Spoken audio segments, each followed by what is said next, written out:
Бүгүн жогорку кеңеште мамлекеттик каттоо кызматынын 2014 жылы жана 2015 жылдын 3 айында жарандарга паспорттарды жана айдоочунун күбөлүктөрүн мыйзамсыз берген фактылары жөнүндө маселе каралды. Эң алды менен аталган кызматтын жетекчиси Алина Шайыкованын маалыматы угулду. Андан соң талкууга жазылган депутаттардын башы сүйлөй баштаганда жыйынды алып барып жаткан вице-спикер Чолпон Султанбекова бул маселени көтөрүп чыккан мыйзамдуулук, укук тартиби жана кылмыштуулук менен күрөшүү комитетинин төрагасы Кенжебек Бокоев баяндама жасай тургандыгын айтып, ага 10 мүнөт убакыт берди. Ал өз сөзүндө Кыргызстандын паспорттары коңшу мамлекеттердин жарандарына, издөөдө жүргөндөргө, каза болгондорго, чет өлкөдөн депортацияланып келгендерге жана башка жарандарга берилип кеткенин, жасалма паспорт менен кармалгандар $500 2000 АКШ доллар өлчөмүндө пара берип, паспорт алгандыгы боюнча көрсөтмө бергени тууралуу маалыматтарды тизмектеди. Депутат ошону менен катар кармалган кылмыштуу топтордун мүчөлөрүнөн 100дөн ашуун документтердин жасалма мөөрлөрү алынганын кошумчалады. Мына ушундан соң депутат Мурадил Мадаминов баяндамачы Бокоевко өз орду менен сөз берген жоксуң деп, вице-спикер айымды регламентти бузгандыгын айтып чыр салды. Ал тургай анын кызматы мыйзамсыз деди.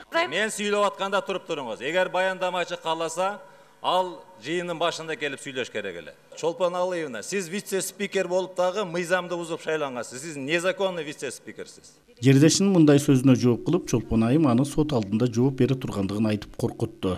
Качан болсо ушул жаман сөздү айтып атасыз. Мен кадамжа элин сыйлап сизди унчукпай айтам. Мен кандай вице-спикер болдум, кандай болдум, сиз жок болчуңуз ошол күнү. Голос дагы берген эмессиз мен үчүн. Ошон үчүн сиз болсо ушундай сөздөрдү айтпаңыз. Эгер ушундай сөздөрдү айта турган болсоңуз, анда соттун алдында жооп бересиз.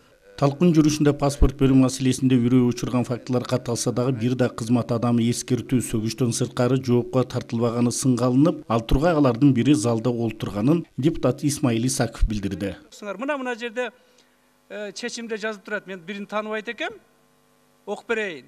Имамовду дейт, $5000 алайын дегенде кармаганбыз дейт. Пакиров деген, Жээнбаев, Жунушев, Төрөбек деди кызматынан бошосун деп чечим чыгарды дейт жумушчу топ. Жаныңарда отурбайбы? Же жалганбы? Жок, мен уже бул суроого жооп бергем. Предписанияны алганбыз, Генпрокуратурадан. Жаныңарда отурабы? Отурат. Эмне отурат анда? Дисциплинарное взыскание он получил в виде неполного служебного. Бу жерге келгенге акысы жок.